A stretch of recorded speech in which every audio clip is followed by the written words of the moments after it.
आज फिर खाने की टेबल पर रघुवीर साहब धीरे धीरे चलते हुए पहुंचे थे। कुर्सी को ज़रा खिसकाया और कुर्सी पर बैठते हुए एक सिसकी सी मुंह से निकली थी। घुटनों का दर्द था जो न जाने जाने का नाम ही नहीं लेता था।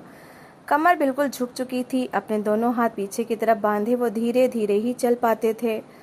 कुर्सी पर बैठे तो अपने बराबर में बैठे पुनीत से कहा कि बेटा, मेरे मुंह की बत्तीसी लाकर दे दो, शायद कमरे में ही कहीं रह गई है। ये कहते हुए उन्होंने मोटा चश्मा अपनी नाक के से कुछ ऊपर किया। पुनीत के माथे पर कई बल पड़े थे। कहने लगा, पापा, दिन भर आपको कोई और काम तो होता नहीं? अरे पूरा दिन फ्री बैठे रहते हैं, इतना भी याद नहीं रहता कि बत्तीसी हाथ में पकड़ कर ले आते? और आपको पता है कि मुझे इन चीज़ों से बहुत घिन आती है। फिर अपने बेटे से कहने लगा, जाओ दादा के कमरे से जाकर इनकी बत्तीसी ले आओ। क्या मुसीबत है, दिन भर के थके घर पहुँचो, खाने की टेबल पर बैठे हो तो।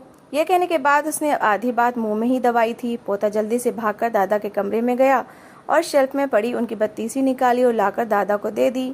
खाना टेबल पर लग चुका था। कांपते हाथों से रघुवीर साहब ने अपनी बत्तीसी अपने मुंह में डाली। सामने भिंडी और रोटी देखकर अपनी बहू से कहने लगे, अंजना बेटा, मैंने कहा था कि मुझे सूप बना दिया करो और साथ थोड़े से चावल दे दिया करो। इस उम्र में मुझसे रोटी नहीं चबाई जाती। यह सुनकर अंजना ने पानी का गिलास टेबल पर पटक कर रखा था। कहने लगी, पापा जी, इतनी गर्मी में ये फरमाइशें मुझसे तो पूरी नहीं होती। छोटे छोटे बच्चे हैं मेरे, इनको देखूं या फिर आपकी फरमाइशें पूरी करूं? पता है आपको आजकल टमाटर कितना महंगा हो गया है? 250 से 300 किलो है। ये कहकर वो कुर्सी खींच कर बैठ गई। गुस्से से प्लेट में सब्जी डाली, रोटी पकड़ी और खाना शुरू कर दिया। पुनीत के भी माथे पर बल पड़े थे। रघुवीर साहब ने गहरी सांस ली और कहने लगे, ऐसा करो बहू, मुझे दूध दे दो और साथ में ब्रेड दे दो। ये भिंडी तो मुझसे चबाई नहीं जाएगी। ये सुनकर अंजना माथे पर बल डाले ऐसे ही बैठी खाना खा रही थी, जैसे कि उसने रघुवीर साहब की बात को सुना ही ना हो। 4 बार उन्होंने कहा पर वो चुप होकर बैठी रही। पुनीत ने जब पत्नी के तेवर देखे तो गुस्से से कहते हुए, क्या मुसीबत है, कुर्सी से उठा और पीछे की फ्रिज से ठंडा दूध निकालकर एक प्याले में डाला और बाप के सामने रख दिया। साथ में चम्मच दिया और किचन में से जाकर बासी ब्रेड लाकर रघुवीर साहब के सामने पटक दी। रघुवीर साहब ने कांपते हाथों से ब्रेड उठाई, निकाली, जो कि 2 दिन पुरानी थी, इसलिए बासी हो चुकी थी, लेकिन जीने के लिए खाने की जरूरत थी, इसलिए दूध में डुबोकर कांपते हाथों से जब वो ब्रेड मुंह में डालते तो दूध के कुछ कतरे उनके होठों से टपक कर उनकी शर्ट पर गिर जाते, कुछ दूध के कतरे उनके हाथों से बहकर कोहनियों तक पहुंच जाते और कुछ मुंह में ब्रेड के साथ चले जाते। ये देख कर अंजना ने मुंह बिगाड़ा था। नागवारी से हाथ में बची हुई रोटी का टुकड़ा उसने हॉटपॉट में डाला और पुनीत की तरफ देखने लगी। जिससे पुनीत की नज़र उस पर पड़ी तो उसने आँख के इशारे से उस तरफ इशारा किया। जैसे ही पुनीत की बाप पर नज़र पड़ी, उन्हें खाता देखकर उसका भी जी मतलाने लगा था। वो बूढ़े थे, हाथ बुरी तरह से कपकपाते रहते थे, इसलिए खाना खाना उनके लिए बहुत ही बड़ी मुश्किल काम था। और इस पर यह कि कोई भी बेटा उन्हें अपने हाथ से खाना खिलाने को तैयार न था। यूँ तो रघुवीर साहब के 3 बेटे थे, 3 बहुएं थीं, एक ही शहर में रहते थे, लेकिन घर सबके अलग अलग थे। माँ के देहांत के बाद रघुवीर साहब के लिए फैसला तीनों बेटों ने किया था। पहले तो पत्नी थी, बूढ़ी हो गई थी, लेकिन अपने पति की बहुत सेवा करती थी। लेकिन जब वो मर गई तो तीनों बेटों को तो बाप मुसीबत लगने लगा था। पहले तो इस बात पर बहुत झगड़ा हुआ कि रघुवीर साहब को अपने घर में रखेगा कौन। कोई भी बेटा बाप को रखने के लिए तैयार न था। रघुवीर साहब ने अपनी जवानी में मेहनत करके तीनों बेटों के अलग अलग घर बनवा दिए थे और अपनी पत्नी के लिए एक छोटा सा घर अलग बनवाया था। शादी होते ही बेटों को अलग कर दिया कि अपनी ज़िंदगी जिए, खुश रहें। तब तक तीनों बेटों की नज़र में बाप बहुत अच्छा था, प्यार करने वाला था, क्योंकि बाप ने अपनी कोई जिम्मेदारी बच्चों पर नहीं डाली थी। लेकिन बुढ़ापा एक ऐसी बीमारी है कि इंसान दूसरों पर निर्भर होकर रह जाता है। अब ये उम्र के इस दोराहे पर पहुंच चुके थे कि जहां इन्हें औलाद की ज़रूरत थी, पत्नी जिंदा न थी। एक तो पत्नी के जाने का दुख, इस पर जब तीनों बेटे पहली बार आपस में इस बात पर लड़ रहे थे कि पापा को तुम अपने घर में रखोगे, पापा को तुम अपने घर में रखोगे। ये सुनकर रघुवीर साहब की आंखों से मोटे मोटे आंसू बहे थे। चेहरा झुर्रियों से भर चुका था। हाथों में हर समय कपकपाहट रहती थी। उन्होंने अपने हाथों गौर से देखा। आंसू के कुछ कतरे उनके झुर्रियों भरे चेहरे से होते हुए उनके कपकपाते हाथों पर गिरे थे।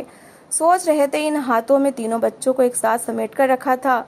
मजाल है कि दुनिया की सर्द गर्म हवाएं उन्होंने अपने बच्चों को लगने दी हो।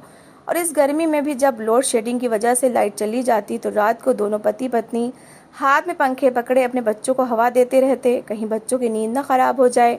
बच्चे छोटे थे। निर्मला जब तीनों बेटों को पूरा दिन संभाल संभाल के थक जाती तो रघुवीर साहब के घर आते ही बच्चे उनकी गोद में डाल देती, कहती कि अपने बेटों को अब आप संभालो।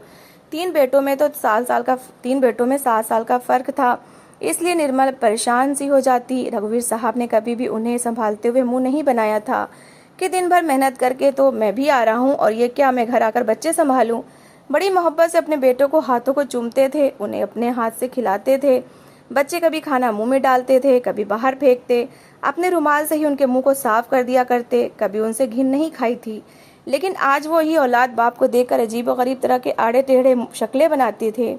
बहरहाल पत्नी के देहांत के बाद बच्चे इस बात पर तैयार हुए कि हर 20 दिन बाद रघुवीर साहब एक बेटे से दूसरे बेटे के घर जाया करेंगे ताकि किसी एक बेटे पर इनका बोझ न पड़ जाए। वो सोचते थे कि जब सारी जिंदगी बच्चे माँ बाप के लिए बोझ नहीं होते तो कमबख्त ये माँ बाप बुढ़ापे में जाकर बच्चों पर बोझ कैसे बन जाते हैं। अभी पहले बेटे के घर में उन्हें आज 5वां ही दिन था कि बहू के माथे की त्योरियां चढ़ने लगीं। बड़ी शिद्दत से निर्मला की याद आई थी, जो इस बुढ़ापे में सब कुछ भूल जाती थी। निर्मला लेकिन रघुवीर साहब का कोई काम कभी नहीं भूलती थी। जब वो हाथ धोने के लिए निर्मला को पुकारती तो वो बर्तन में पानी ले आती, साथ तौलिया भी लाती, उनके हाथ धुलाती और तौलिया इनके हाथ में पकड़ा देती। फिर टेबल पर ले जाकर खाना अपने हाथों से खिलाती, साथ साथ बातें भी करती रहती। लेकिन अब तो रघुवीर साहब को ये लगता था कि जैसे वो घर के किसी फालतू सामान की तरह से हो गए हैं। एक कमरे में पड़े रहते थे, घंटों कोई पूछने नहीं आता था। कोई ये नहीं पूछता था कि अब आपको माँ की याद तो नहीं सताती, दिल तो उदास नहीं हो रहा, चले मैं आपके पैर दबा देता हूँ, साथ में बातें भी करता हूँ। समय गुजर ही जाता है। तो कभी तन्हाई से तंग आकर पुनीत को पुकारते तो वो बड़े कड़े स्वर में कहता, पापा क्या मुसीबत है? आपको पता भी है कि मेरे काम की टाइमिंग कितनी टफ है। मैं सुबह 8 बजे जाता हूँ और रात को 9 बजे वापस आता हूँ। 13 घंटे की ड्यूटी देकर आता हूँ। आप बोले फटाफट क्या काम है आपको? ये सुनकर रघुवीर साहब का दिल बुझ सा जाता था। कहते कि बेटा कोई काम नहीं है, बस ऐसे ही दिल उदास था, तुम्हारी माँ की बहुत याद आ रही थी तो सोचा कि तुम्हारे साथ बैठकर तुम्हारी माँ की बातें कर लूँगा, लेकिन तुम थके हुए लग रहे हो, जाओ बेटा जाके आराम करो। पुनीत गुस्से से देखते हुए कहता, पापा इस काम के लिए बुलाया था आपने? अरे माँ की याद आ रही है तो भगवान को याद कर लिया करिए। भला ये क्या बात हुई कि उन्हें याद करने के लिए आपको बातों की ज़रूरत है? इतना समय कहाँ है कि आजकल के दौर में किसी से बात करें। बहरहाल कोशिश करें कि आपको नींद आ जाया करे। जब तक आप जागते रहते हैं, खांसते रहते हैं और आपके खांसने की आवाज़ से मैं बड़ा परेशान होता हूँ। जानते तो हैं आप बचपन से ही मेरी नींद कितनी कच्ची है। ये कहकर पुनीत वहाँ से चला गया। इस बात का अंदाज़ा रघुवीर साहब से ज़्यादा और कौन जान सकता था कि पुनीत की नींद कितनी कच्ची है।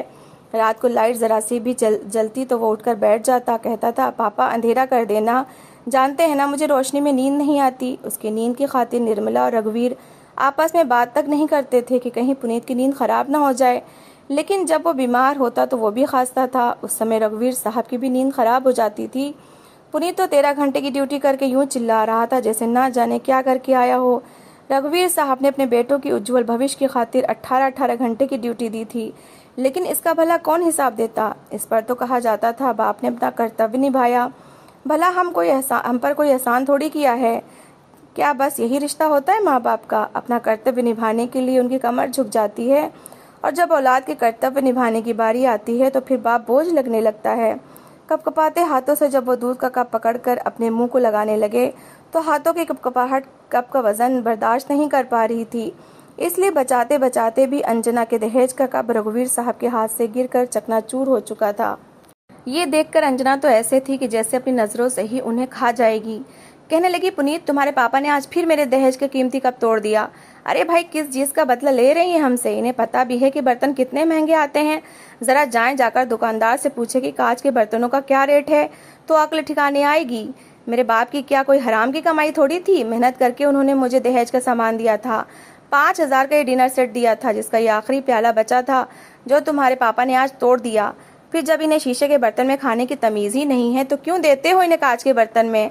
मैं कुछ नहीं जानती, मुझे अपने इसी डिनर सेट के इसी डिज़ाइन की यही कप वापस चाहिए, चाहे तुम्हें जहाँ से भी लाने पड़े।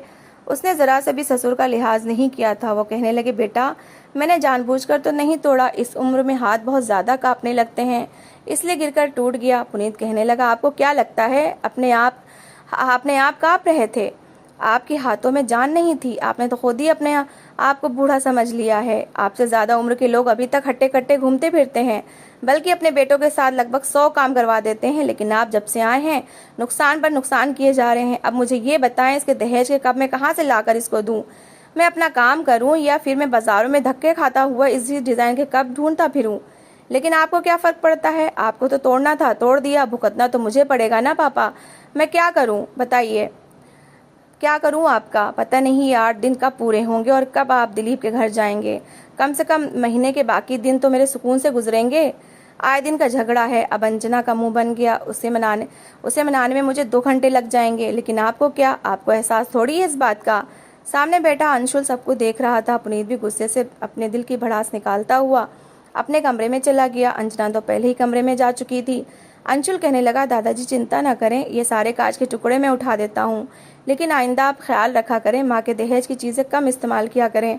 ये कहकर वो झाड़ू लिए सारे कांच के टुकड़े उठाकर कचरे में फेंक आया। मोटे मोटे आंसू थे जो रघुवीर के चेहरे पर गिरे थे। उन्होंने रुमाल से अपने आंसू साफ किए, मुश्किल से खड़े हुए ताकि कमरे में जा सकें, लेकिन एक कांच का टुकड़ा उनके पैर में बुरी तरह से घुस गया था। जो चिल्ला उठे और वहीं कुर्सी पर बैठ गए। अंशुल ने जब जमीन पर देखा तो उनका खून बहने लगा।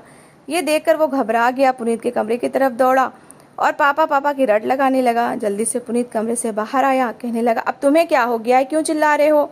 अंशुल कहने लगा, पापा दादाजी के पैर से खून निकल रहा है, शायद इनके पैर में कांच लग गया है। रघुवीर साहब क्या बताते कि कांच पैर पर चुभने की इतनी तकलीफ नहीं हुई जितनी बहू और बेटे की बातों के दिल पर चुभने की हुई है। पुनीत ने जब उनके पैर से खून निकलते देखा तो कहने लगा, बस इसी की कसर रह गई थी। अरे पापा, जब आपको पता था कि जमीन पर कब टूट कर गिरा है तो क्या जरूरत थी यहीं कांच के ऊपर खड़े होने की? जाओ अंशुल, जाकर बैंडेज लेकर आओ। ये कहकर वो जमीन पर बैठ गया। कांच का टुकड़ा बाप के पैर से निकाला, डेटॉल से खून साफ किया और पट्टी बांध दी और फिर उनका कंधा पकड़कर उन्हें कमरे तक लेके आया और बेड पर जाकर बिठा दिया। किसी तरह करके 20 दिन पूरे हुए थे। दूसरे बेटे के घर जाने की बारी आ गई। तीनों बेटों के घर अपार्टमेंट्स में थे। किसी का दूसरी मंजिल पर, किसी का तीसरी मंजिल पर था। दिलीप का घर तीसरी मंजिल पर था। सीढ़ियाँ चढ़ते चढ़ते जब वो दिलीप के घर पहुंचे तो बुरी तरह से हाँफ रहे थे। उन्हें लगा शायद दिलीप उन्हें देखकर उनके साथ प्यार से पेश आएगा, क्योंकि तीनों बेटों में सबसे ज्यादा लाड रघुवीर साहब ने दिलीप के ही उठाए थे। लेकिन दिलीप का व्यवहार भी पुनीत से कुछ अलग न था। उसकी पत्नी रवीना अंजना से भी ज्यादा जुबान की तेज थी, बदतमीज थी। तीनों बेटों ने अपनी मर्जी की शादियां की थीं और जिंदगी भी अपनी मर्जी की ही गुजारते थे। रवीना एक अच्छे खासे मॉडर्न घराने से संबंध रखती थी। दुपट्टा लेने की तो कभी जहमत ही नहीं करती थी। ससुर के सामने भी बिना दुपट्टे के बैठ जाती। दिलीप के घर पहला दिन ही था जब खाने के टेबल पर बैठते ही दिलीप ने बड़ी खुशी का दिखावा करते हुए रघुवीर साहब से कहा, पापा आज मैंने आपकी पसंद का खाना रवीना से बनवाया है, चावल और टमाटर का सूप। मुझे पता था कि पुनीत भाई कभी भी आपका ख्याल नहीं रखेंगे और अंजना भाभी तो वैसे ही अजीब तरह की औरत हैं। रघुवीर साहब ने अपने बड़े बेटे और बहू के बारे में कोई बात नहीं की।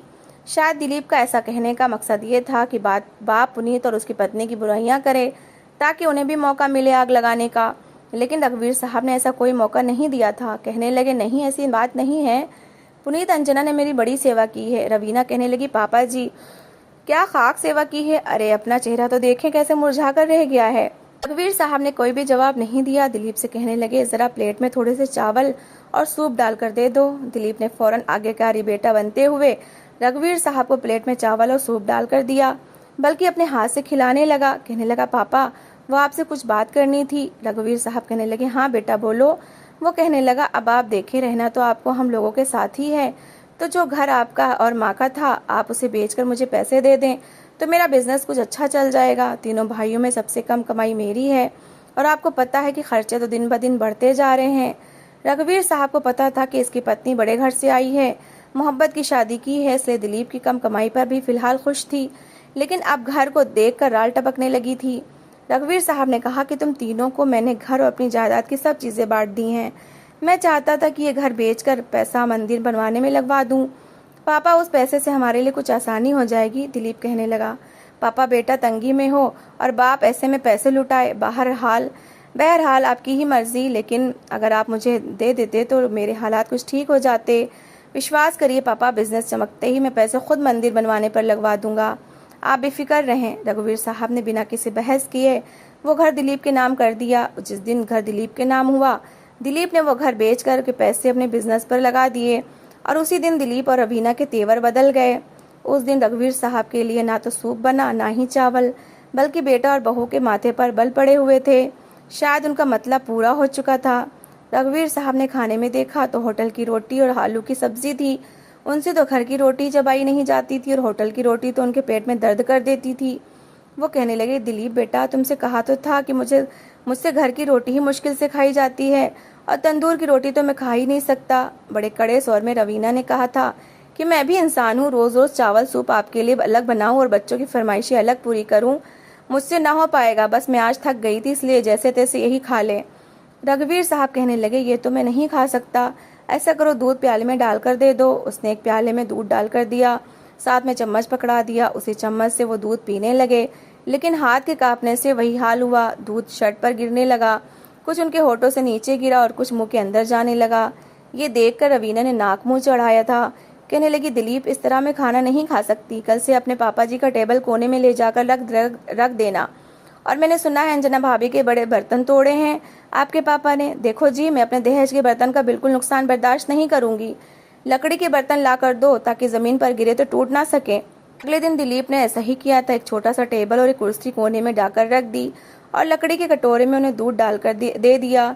लेकिन कभी ये जहमत नहीं कि बाप को खुद ही खाना खिला दें। अब तो उनके घर कभी पिज्जा आता, तो कभी बर्गर आता, तो कभी बाजार से कोई और खाना आता।